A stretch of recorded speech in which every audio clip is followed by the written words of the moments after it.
Hey everybody, welcome back to the channel. So I've got a little bit of wind out here. I've been out camping with my 1.5-year-old Aussie collie. Beautiful Colorado fall day. It's October the 4th, I think. Anyway, it's been almost exactly 3 years to the date that I picked up my Jeep Wrangler from Peterson in Napa, Idaho. Kind of post-COVID, still giving really good discounts. And it's time for a three-year review. I've got just turned over 47,000 miles on it, 47,019. So let me have you take a look at it here, and we'll talk about the good, the bad, and the ugly. Okay, so this is a 2023 4xe. It's on a 3.5-inch Terraflex CT3 Alpine CT3 suspension with their the Falcon 3.3 shocks. It's also got a stabilizer in front of it, and if you want a full steer stabilizer, kind of a dampener. Anyway, if you want to have a full review, I'll put a card up here. You can go look it out. The only thing that's different between then and now is I went more overland with it, so I put a Gobi rack on top, which then required me to delete the desktop Sunrider because it wasn't compatible with it. Plus, I think since then I've added the ditch lights and some reverse lights. Anyway, some of the good. The good is 370 horsepower, 470 foot-pounds of torque coming out of the 4xe, and the fuel has been the fuel range has been pretty good. It's got a smaller tank, of course. I have learned that when I'm in four-wheel drive, if I put the system into e-save with the setting of conserve battery, I can get considerably better gas mileage, like averaging 12 to 14 off-road in four-wheel drive versus 7 or 8. And the 7 or 8 was also indicative of the 4Runner that I had when you're running in four-wheel drive. Anyway, this is Sasha. Say hi, Sasha. She's a little over 1.5 years old, and she loves to play frisbee and go for walks, don't you? Huh? Yeah. Anyway, okay. Sorry about the wind here. So that's some of the good. So fuel-wise, I have gone 3/4 of a tank of gas and put over 1,000 miles on her, just doing short-range trips, and to grocery stores and back where I'm not really using the gas engine very much. So that's been kind of nice. That's some of the good. The capability of the Rubicon is awesome. It's with both front lockers, rear lockers. I've only done the lockers one time. That was coming up down in Utah in the Santa Rafael swell and the snow. We put all 4 lockers on. Sway bar disconnect. That's been kind of nice. Helps with more comfort on the trail. That's the good. A side note here. A lot of people have asked me, well, how can you sleep in a 4xe because of the battery has this huge drop for the back? Well, I built a platform and I sleep on the right side there where my front runner pack is, and Sasha sleeps right in front of the fridge there, and that works out real well. Okay, some of the bad. Wow. So about 3 or 4 recalls. Most of it has been software type updates to different things, mostly to have to do with the hybrid system. Failures, I had my infotainment system started blanking out. Pretty new, probably about within 6 months of owning the vehicle. They replaced it. It hasn't malfunctioned since then. There's 2 reservoirs under the hood, one for the engine coolant and another one that still uses the pink long life stuff for the battery heater. The battery, because the engine isn't always running, how do you get heat in the wintertime? Well, it's an electric heater, and it's also an electric air conditioner, so they don't even run on the engine. And so that battery heater provides heat and also heat for the battery. And that reservoir was having a lot of gurgling. When you go to start up, you could hear it gurgling, and it's like, what the heck's going on? I took it in, and they found they tried a couple of times to flood, to get the air out of it, and then they found a very, very small pinhole leak in the bottom of the reservoir. Not so much that it was leaking on the ground, but it was leaving a crystalline residue kind of underneath it on some components, and so they had to replace that. They didn't have it in stock, so that was 3 days. They got the new one in stock, and they said it came in cracked, so I had to wait another 3 days to get another one. Why didn't they order 2 of them? And put that one in, and within about a week, I found coolant in my driveway and in my garage. So took it back in, like, it looks like that fitting was cracked below. We'll put another one in. So that's a 3rd reservoir. I'm thinking they said it came in the factory that way. I think they probably did it on install. They kind of messed it up. So those are some warranties that have been failures. I've had a lot of strange check engine lights. You go in, and one of them was a voltage, under voltage on the recharge. I reset it. It didn't happen again.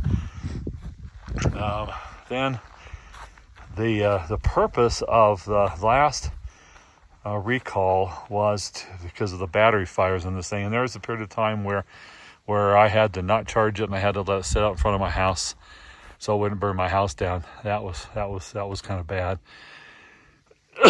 So probably you're thinking, what is the ugly that I've got? Anyway, the long story short is those recalls are set up to isolate the battery if it detects a fault, so that no power can come in, no power can go out. And how you know you got a problem with your hybrid battery now is that nothing will go in there, like your max regen on your braking, your e-save function will not put power in, and power out, the environmental system runs off of that, so no air conditioning, no heating. And I was about a block from home after I had that recall done, probably 2 months. And I show up in I come up to my stop sign, and I get this ding, and it says auto regen is off. What? Auto regen's off? Why did it kick off? And then I started to go. It's like there was no hybrid there was no electric pushing the vehicle, and it was all just the engine trying to do it. And it didn't want to go. It was waiting for the electrics to kind of kick in, and finally the engine kicked in and kind of jerked forward. So making it the week before I could get in to having my hybrid battery replaced, actually it was almost 10 days. I finally just stopped driving it. It was almost impossible to drive. It was hard. It was hard to slow down on the braking because of the extra 800 pounds of that battery, and the brakes are really designed to use the main transmission. And at the time to air conditioning, it was still a little warm out, so I said to heck with that. So I parked it and then took it in. Of course, my 12-volt battery was dead by the time I needed to take it in. So anyway, which is really sad that it drains the battery that fast. So now I carry with me one of those capacitor battery recharges when I go out and do boondocking like this. Okay, so what is it ugly? Well, wait, let's back up. Now I got a new battery, right? New hybrid battery, and I actually getting about a 20% increase in performance. That's kind of nice. That's a good thing. So the old battery's gone. I'm getting the range now that I got before I put on the suspension and the wheels and tires. It's about a 20% increase, because that's about what I lost is about 20%. So that's been kind of nice. Now the ugly. Probably 200 miles after the battery was changed out, and this is about I don't know, maybe it's been 3 weeks ago, 4 weeks ago. Anyway, I had gone down to the dealership to pick up some paint because they did some damage to my Jeep when they pulled the doors off to do the battery.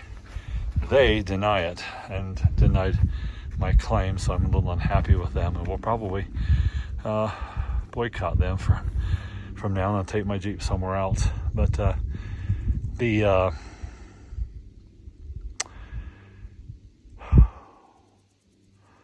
so what happened? I had gone down to pick up the touch-up paint, was on the highway, coming up on a stoplight. So we were probably about 40 miles an hour decelerating, and all of a sudden I get a ding. I look down, a message popped up saying drive system compromised, pull over and put it in park, and then check charging system. And I noticed that I was totally dead. I had no drive power. So total loss of motive power, which in the National Transportation Safety, Highway Safety folks, that's a really bad, that's a bad thing. So that's the ugly. I've had the loss of motive power occur. Call the dealership up and they're like, well, bring it into us and we'll keep it for as long as we need to, and we'll drive as long as we need to, and we'll see if we can get it to replicate itself. I was able to, on the side, I stopped because I had cars on lines on both sides of me. So I had people behind me getting upset that I was dead in the water, put my emergency flashers on, and the drive light was flashing on the gear shifter. Went ahead and put it in park. And then it wouldn't let me take it out of park. Okay, what next? So it still said run. I went in and killed the power switch, so that the Jeep was totally off. Turned it back on, the engine started. Took the flashers off, started to try to move forward. I had hybrid power to move forward, which was nice. But the first couple of shifts were really hard, from first, second to third. Usually this 8-speed transmission on this is just as smooth as butter. They're pretty hard shifts. And apparently, when and I looked online, and with the loss of motive power, it detects a miscommunication between the PIM, I can't remember, power input module, and the TCM, the transmission control module, which may explain why the transmission was having an issue. You're being so patient, Sasha. Yes, you are. Now she's actually, you're getting a little annoyed, huh? Are you? I'm almost done. So anyway, they were like, yeah, just bring it in. I'm like, no, not after everything else. I will drive it around. So I've been driving it around, all sorts of different modes, trying to get it to happen again, and it hasn't. Now here I am, remote in the mountains in Colorado. You might be thinking this might be a stupid mistake, and I'm agreeing with you, it might be. But and in 2 days I'm heading out to Utah, to Moab, to do the Rimrocker Trail to Moab to Montrose, and then do Imogene, Ophir, Engineer, Cinnamon passes with a buddy. So we'll see. In the meantime, when I get back, I do have an appointment at a dealer to have them at least run the codes and see what they think. But by then I will have a good, hopefully 1,000, 1,500 miles on her. So anyway, how's everything else holding up? Mickey Thompsons are great. Tread-wise, they're 50,000 mile tires. I put them on at 2,000. So I've got about 5,000 more miles on them, and they should be done. And they're getting close. We'll see how they do when I go out to Moab this week. The Gobi rack has been great, although I did lose a bolt the last time I went out to the San Rafael swell. That failed on me. That bolt, I lost that. And these fittings up here had backed off, and the rack was bouncing around. I guess I didn't include that as one of my routines and checking to make sure those are all tight and secure. But everything else for the most part is holding up. Amazing. 47,000 miles. I've still got the original windshield. I do have one crack up there. I don't know if you can see it or not, that I've had it patched.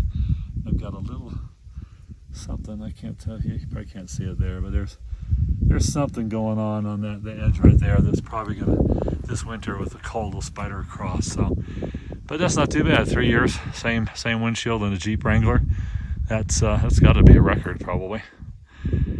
Anyway, that's it. If you have any questions, let me know, and talk to you later. Bye.